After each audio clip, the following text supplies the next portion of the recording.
আপনাকে যদি বলা হয় পৃথিবীতে এমন একটা সময় ছিল যখন মানুষ জ্যান্ত ঘোড়াকে সমুদ্রের মাঝে নিয়ে গিয়ে ফেলে দিত, শুনতে একটু অদ্ভুত ধরনের লাগলেও আজ থেকে ঠিক 500 বছর আগে এমনটাই করা হতো। আসলে তখন তাদের দেশের বিভিন্ন পণ্য বা জীবজন্তু জলপথে অন্য দেশে নিয়ে যাওয়ার জন্য এখনকার মতো এত উন্নত জাহাজ ছিল না। তখনকার যুগে সমুদ্রের জলে যাতায়াত করার জন্য পালতোলা জাহাজ ব্যবহার করা হতো এবং এই পালতোলা জাহাজ নিয়ে যখন কোনো নাবিক কর্কটীয় ও মকরীয় শান্ত বলয়ের ভিতর দিয়ে জাহাজ নিয়ে যেত তখন জাহাজটির গতি কমে যেত, কারণ সেখানে বায়ুপ্রবাহের গতি কম থাকতো।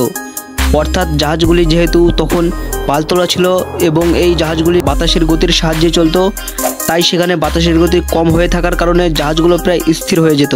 এর ফলে যেসব নাবিক বাণিজ্য করার জন্য ঘোড়া নিয়ে যেত তখন সেই জাহাজগুলির ভার কমানোর জন্য ঘোড়াগুলিকে মাঝ সমুদ্রে ফেলে দিত। এখন এখানে বায়ু স্থির কেন হয় সেইটার বিষয়ে জানা যাক।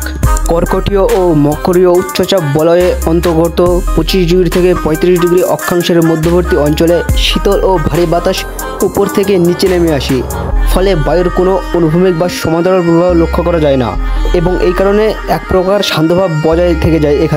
এই কারণে এখানে বায়ুর গতিবেগ সেমন একটা থাকে না। এবার জানা যাক অদ্ভুতভাবে উদয় হয়ে যাওয়া একজন অভিনেত্রীর কথা। মারি এমপ্রেস একজন নির্বাক যুগের চলচ্চিত্রের বিখ্যাত অভিনেত্রী ছিলেন। ছবির দুনিয়ায় সবচেয়ে সুন্দর নারী বলে ডাকা হতো তাকে। এছাড়াও তিনি ছিলেন জনপ্রিয় গায়িকা ও নৃত্যশিল্পী। তার জন্ম 1884 সালের 26শে মার্চ ইংল্যান্ডের বার্মিংহামে হয়েছিল। সামুদ্রিক জাহাজ SS আরোনায় উঠেছিলেন তিনি আটলান্টিকে যাওয়ার জন্য এবং তিনি মাঝে অদ্ভুতভাবে যাত্রী ও নাবিকদের থেকে উধাও হয়ে যান। ঘটনাটি 1919 সালের 27শে অক্টোবরে, সেদিন ছিল সোমবার।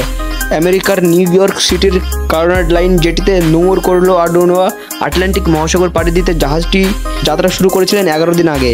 ইংল্যান্ডের লিভারপুল থেকে নিউ ইয়র্কে পৌঁছানোর আগে কানাডার নোভা স্কটিয়া রাজ্যের হ্যালিফ্যাক্সে ফেলেছিল নোঙর।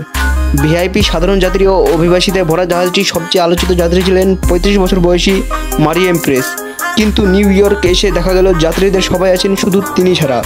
একবার দুইবার নয় 3বার তন্ন করে খোঁজার পরেও তাকে আর খুঁজে পাওয়া যায় না। কিন্তু অনেক অনুসন্ধান করার পরেও তাকে আর খুঁজে পাওয়া যায় না। 100 বছর পেরিয়ে গেলেও তার এভাবে চিরতরে হারিয়ে যাওয়া ঘটনাটি এখনও রহস্যই রয়ে গেছে। এবার একটা অদ্ভুত সিঙ্গেল সম্পর্কে জানা যাক। 1977 সালে 15 আগস্ট ওয়াও স্টেট ইউনিভার্সিটির বিগ এয়ার নামক রেডিও টেলিস্কোপে এই সংকেত ধরা পড়ে। সেই রেডিও সিগন্যালটি অনেক শক্তিশালী ছিল এবং অনেক দূর কোনো স্থান থেকে এসেছিল। পরবর্তীতে জ্যোতির্বিজ্ঞানী জেরিয়ার এহম্যান সংকেতটি করতে গিয়ে অভিভূত হয়ে কম্পিউটার প্রিন্ট আউটের পাশে ওয়াও লিখেন, যা থেকে এই সংকেতের নামকরণ করা হয়। সাধারণত সৌরজগতের ভিতর থেকে এই ধরনের সংকেত আসার কথা নয়। এতে পৃথিবীর বাইরে প্রাণী অস্তিত্বের সম্ভাবনা দেখা যাওয়ার সংকেতটি সবাইকে অবাক করে দিয়েছিল। সিগন্যালটি 72 সেকেন্ড স্থায়ী হয় এবং তারপর আজ অব্দি সেটা আর কখনো শোনা যায়নি। তবে বিজ্ঞানীরা ধারণা করেছিলেন এই সিগন্যালটি যদি পৃথিবীর বাইরে কোনো সম্প্রদায়ের কাছ থেকে আসে তবে তারা মানুষের থেকে অনেক উন্নত, কিন্তু এই রহস্যের জট এখনও খোলেনি।